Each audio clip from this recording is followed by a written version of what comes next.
میری طرف سے جی آپ کی جو صاحبزادی کشمالہ بہار ہیں جی وہ آج سے ہی نمبردار ہیں، اور مجھے اس بات کی خوشی ہے کہ آپ نے یہ حوصلہ رکھا ہے کہ آپ اپنی بیٹیوں کو بھی اس مقام پہ لے کے آئیں۔ سوشل میڈیا پر موجود اس ویڈیو میں مردوں سے بھری کچہری میں اپنے والد کے ساتھ کھڑی کشمالہ کو کلر کہار کے گاؤں بچھال خرد کی پہلی خاتون لمبردار تعینات کیا جا رہا ہے۔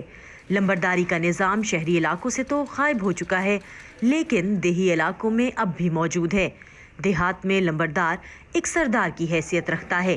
زیادہ تر لمبردار مرد ہی ہوتے ہیں، لیکن اب کئی خواتین بھی یہ ذمہ داری اٹھا رہی ہیں۔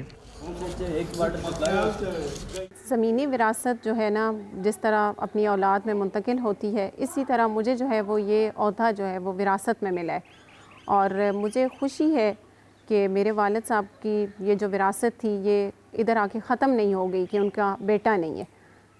انہوں نے مجھے اس قابل سمجھا اور میں جو ہے وہ اپنے باپ کا بیٹا بن کر کام کر رہی ہوں۔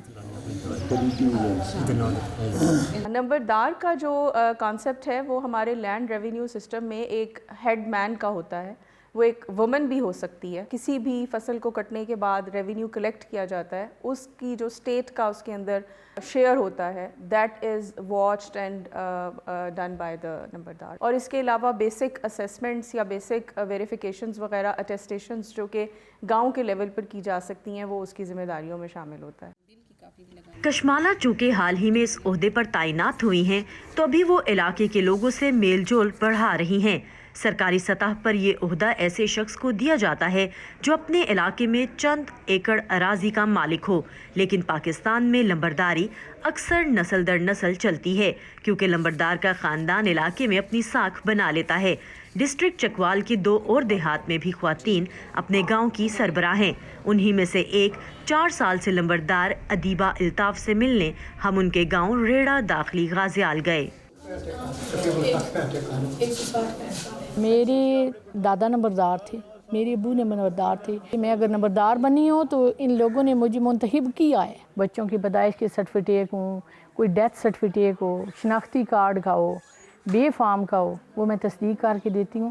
18 گریڈ کے افسر کے برابر ہمارا عہدہ تو ہوتا ہے، لیکن حکومت کی طرف سے ہمیں کوئی گریڈ ملا ہوا نہیں ہے، حکومت کی طرف سے نہیں ملا ہوا، لیکن اتنی ہماری اتھارٹی ہے کہ ہم ان لوگوں کی تصدیق کر کے دیتے ہیں۔ ہم اپنے گھریلو مسائل لے کے جانا تھانوں کچہریوں میں، خاص کر عورتوں کے مسائل، تو ہم اسے اپنے لیے بےزتی محسوس کرتے ہیں نا، ہم عورتیں بھی کرتی ہیں، میاں بیوی کے جھگڑے بھی ہو جاتے ہیں، بعض اوقات کوئی آئے مجھے بتائے، میں ضرور جاتی ہوں۔ چھوٹے موٹے رستے ہوتے ہیں 2 بھائیوں کے درمیان، اس کی بھی زمین ہے اس کی بھی ہے، بھائی نہیں یہ نہیں دے رہا، آن بان ہو جاتی ہے بہن بھائیوں میں عموماً، تو ان کو ایک کو بھی کہنا دوسرے کو بھی کہنا نہیں بیٹا یہ آپ 5-6 فٹ آپ چھوڑ دیں، 5-6 فٹ یہ آپ کے لیے سہولت ہے، آئندہ آپ کی نسلوں کے لیے سہولت ہے۔